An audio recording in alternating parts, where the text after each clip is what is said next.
everyone, it's Natasha of NatashasKitchen.com. I'm gonna teach you how to make an apple rose tart. It is so impressive looking and surprisingly easy to make. It's crowned with a beautiful rose pattern of sliced apples, and it's perfect for company because it comes together quickly. Preheat your oven to 375 degrees Fahrenheit and butter a 9-inch springform pan. Now we're going to sift together our dry ingredients. You'll need 1½ cups of all-purpose flour, 1/4 cup of sugar, 2 teaspoons of baking powder, and 1/4 teaspoon of salt. Dice up 1/2 cup or 8 tablespoons of unsalted butter, and it's very important that it's cold, so straight from the refrigerator. Add the butter to your sifted flour mixture. Using a pastry blender, cut the butter into the flour for about 1 to 2 minutes or until the butter is in pea-sized crumbles. Now we combine our wet ingredients. You'll need 1 cold egg, well beaten with a fork, then add 1/3 cup of cold heavy whipping cream and stir that together until well combined.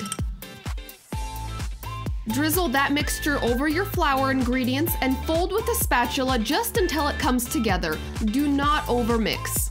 You want the dough to still be crumbly. Transfer the dough to your buttered springform pan and spread it out evenly. It's totally okay if it's not perfect. Just try to get it to the edges to prevent the apple juice from escaping. Now peel, core, and thinly slice 1 pound of Granny Smith apples. It's about 3 medium apples.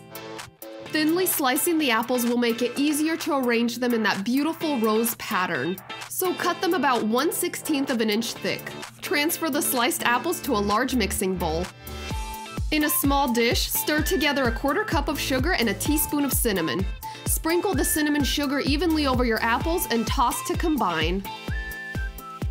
Arrange the slices in rings, starting with the largest ones at the edges and working your way in, overlapping the slices halfway as you go. There should only be about a 1/2 inch space in the center left. To fill that space, layer 3 of your thinnest apple slices in a lawn strip and roll them together to form a little rose. Place that right in the center.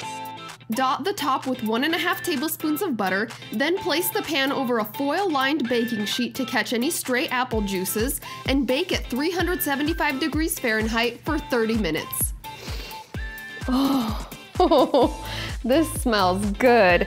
And this tart is a looker. I mean, it is stunning and impressive, but really pretty easy to make.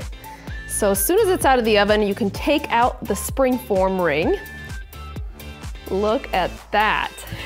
Oh, this is just so elegant and beautiful. Whew, cannot wait to cut into it. And I find it works best to use a serrated knife to cut through the apple slices, so here we go. Just carefully work through them. Get myself a generous piece here. Oh, and I love how the juices from the apples just soak into that crust. This is delicious. Look at that. Wow. It's like crumbly, buttery, and soft, that crust. I had a hard time naming this recipe because it's not a true tart. It's not really a pie, and it's not really a cake. And that crust is, I guess you could say it's the closest to a scone. Just a fluffy, buttery, soft scone. So good. Okay, let's do this.